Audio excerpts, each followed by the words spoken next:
पाऊस असेल तर पडेल तरी सुद्धा इथं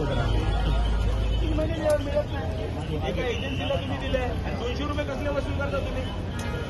सुविधा भरपूर पाहायला मिळतात. आज आपण पाहणी केलेली आहे. अधिकाऱ्यांना धारेवर देखील धरलेले काय सांगा? मला वाटतं या पाऊस असेल तर पडेल तरी सुद्धा इथं हा जवळजवळ मला वाटतं 60 ते 70 वर्षापूर्वी बांधलेला आहे. म्हणजे आम्ही त्यावेळेस लहानपणी शाळेत जायचो तेव्हा ते मला वाटतं त्यावेळेचं बांधकाम आणि तुम्ही बघितलं त्यानंतर एक पैशाची सुविधा त्या ठिकाणी दिलेली आहे. आज तुम्ही बघितलं तर ठाणे जिल्ह्यामध्ये जेवढे एसटीचे हे आहेत बाबा आदम जमान्यापासून फक्त जे सर्व बसस्थानक आहे त्यांना कुठलीही सुविधा नाही, पिण्याच्या पाण्याची सुविधा नाही. त्या ठिकाणी जे टॉयलेट आहे महिलांना मोफत त्या ठिकाणी हे आहे आणि त्या ठिकाणी तो कॉन्ट्रॅक्टर जे स्वच्छतागृह आहे त्या ह्याच्यामधला कॉन्ट्रॅक्टर महिलांकडून पैसे घेतो आणि हे झोपलेले इथले मॅनेजर. आज इकडची अवस्था बघितली, ज्येष्ठ नागरिकांकडून 200 रुपये घेतले जातात 500 आणि ते ऍक्च्युली तसं बघितलं तर फ्री आहे. तुम्ही ऑनलाईन करा ना. तुम्ही मला जर हे जमत नसेल तर किती वेळ लागतो त्याला? आधार कार्डची प्रोसिजर पण तुम्हाला माहिती आहे. आधार कार्ड आपल्याला 2 ते 3 दिवसामध्ये आधार कार्ड मिळू शकतो.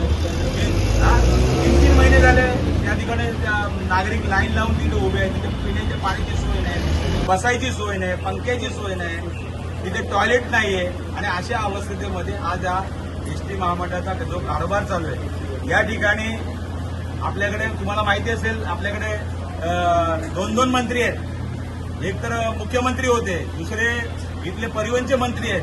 त्यांना टेस्ला गाडी पोळा बिराला घ्यायला त्यांना हे आहे, टेस्ला गाडीसाठी आहे. पण एसटी महामंडळासाठी ज्या काही सुविधा द्यायसाठी त्यांना तेवढा वेळ नाहीये, कारण ते मोठ्या ह्याच्यामध्ये कामामध्ये व्यस्त आहेत. आज तुम्ही बघितले असेल, आज या परिस्थितीमध्ये आज तुम्ही बघितलं असेल की या सर्वात महत्वाचं असं स्टेशनचं हे आहे. या ठिकाणी त्यांनी काहीतरी मला वाटतं एक 3 ते 4 वर्षापूर्वी भूमिगत पार्किंगचा प्रपोजल या ठिकाणी मंजूर केलं होतं आणि ते सुद्धा अजून त्याचं काय नाही. या परिवहनच्या बसेस ह्या वरती तिकडे पार्किंगला लावतात, इकडे झाल्यानंतर साठीच वरती.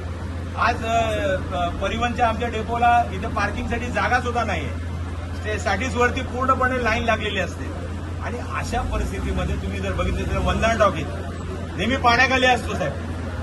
त्यानंतर आमचं त्या ठिकाणी एसटी वर्कशॉपची तर जागा मला वाटतं बिल्डरच्या घशात घातलेली आहे. तिथे वर्कशॉपसाठी वसाहत तिकडे या आमच्या कर्मचाऱ्यांसाठी त्या ठिकाणी वसाहत तिकडे होती, ती काढून त्या ठिकाणी एका बिल्डरच्या घशात घालण्याचं काम त्या ठिकाणी झाडं कापून मोठमोठी झाडं कापली जाते. आणि अशा परिस्थितीमध्ये तुम्ही जर बघितले असेल एसटी महामंडळाचे आज आम्हाला ते कर्मचारी भेटले होते, ते सांगत होते आम्हाला काही भत्ते आमचे बाकी आहेत. कोरोना काळामध्ये या मंडळीने काम केलं त्याचा सुद्धा अजून भत्ता मिळालेला नाही आणि आज तुम्ही बघितलं तर महागाई भत्ता मिळालेला नाही. असे कित्येक त्यांचे प्रश्न आहेत. आज तिकडे बघितलं असेल कर्मचारी आहेत ते जुन्या धोकादायक इमारतीमधून काम करतायत.